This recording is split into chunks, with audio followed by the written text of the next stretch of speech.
Super ఉంది కదా. Just morning లెగ్గానే చాలా బ్యూటిఫుల్ గా ఉంది. నేను ఇదే చూసాను మార్నింగ్ ఇలా వచ్చి.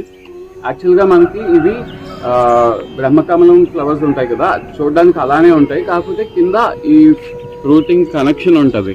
ఇక్కడ చూస్తున్నారా, ఇది మెయిన్ స్టెమ్. యాక్చువల్ గా వీటికి పుప్పడి ఉంటది అనమాట. ఈ పుప్పడిని తీసుకొచ్చి మనం వీటికి కనెక్ట్ చేయాల్సి ఉంటది. చూసారా, మీకు కనిపించదు. నా ఆండ్రాయిడ్ లో మనకు అంత సినిమా లేదు. ఇక్కడ చూస్తున్నారు కదా, ఇది పుప్పొడి. ఇది వీటికి తగులుకుంటే పాలినేషన్ ప్రాపర్ గా జరుగుతుంది. అప్పుడు ఈ ఆకులు ఇవన్నీ రాలిపోయి ఇది మాత్రం ఉండిపోద్ది, కింద ఫ్రూట్ ఉండిపోద్ది. అప్పుడు కొన్ని రోజుల తర్వాత ఇది కూడా రిమూవ్ చేసేయచ్చు. అప్పుడు మనకి ఫ్రూట్ మనం దానికి ఇచ్చిన బలం బట్టి ఫ్రూట్ సైజ్ అనేది వస్తుంది.